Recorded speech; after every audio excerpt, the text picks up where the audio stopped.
Hello and welcome in this video in which we will cover the concept of using leverage in trading. First off, I would like to stress that trading on leverage is extremely risky and not recommended if you are a beginner.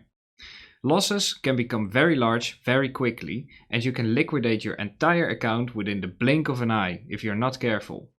Having that said, leverage is also known as margin trading.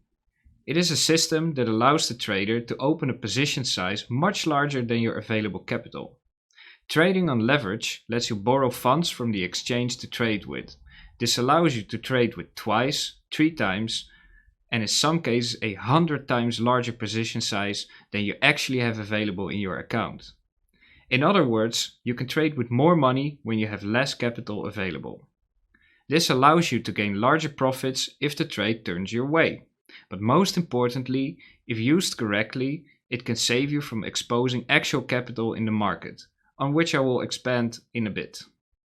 While this all may sound really great, the downside is that if a trade does turn against you, the losses will also be significantly higher. The more leverage you use, the closer your liquidation price will be to the price where you have entered the trade. If you get liquidated, then that means that you have lost your entire position size or your entire account balance, and there is no way to get that lost money back. If you do insist on using leverage, then it is recommended to never go above 5 times leverage. So, how does leverage really work? In this example, imagine you have $1,000 into your account and you're going to enter into the trade with 1 times leverage. So, if you enter into a long position with that $1,000 and the price moves up by 1%, then you have gained $10 in profits. If price goes down by 1%, you have lost $10 on that trade. Now let's assume you enter the same trade, but this time on 3 times leverage. That means that you are now having $3,000 available to trade with.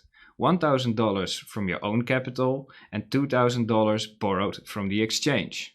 If price now goes up by 1%, you have now gained $30 in profits.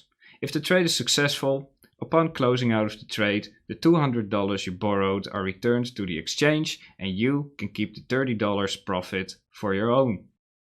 On the flip side, if the trade turns against you, then you are paying back the $2,000 to the exchange and lose $30 of your original $1,000 that you put into the trade yourself. So I think this illustrates that using leverage works more or less as a magnifying glass, and that wins are magnified, but the losses are magnified as well. So when it comes to using leverage and how to go about it, I would say it's unwise to enter into a trade with your entire account size, as that would really indicate poor risk management, as the more leverage you use, the more money you're actually risking. So how can we use leverage sensibly? Although using leverage is much more dangerous and risky, there are benefits. A good example of using leverage would be, for example, the following situation. If your portfolio is diversified across different exchanges and if you're using multiple trading accounts, then usage of leverage can work in your favor. So imagine you have a portfolio worth of, let's say, $50,000. But you only have $1,000 allocated on an exchange, while the rest maybe sits on another exchange, or you've stored that in a hardware crypto wallet, for example.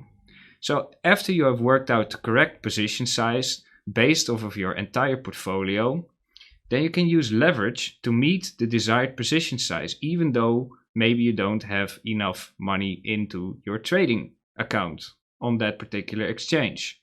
So now you can use leverage without having to move over additional funds to the exchange you're planning to take this trade on. And you can keep your money on the other exchanges or let it stored in the hardware wallet. So if you have correct risk management, you can keep your losses in check. And on top of that, you can avoid having to move over funds around every time you take a trade. In conclusion, it is important to note that this video serves for educational purposes only and is not actual trading advice.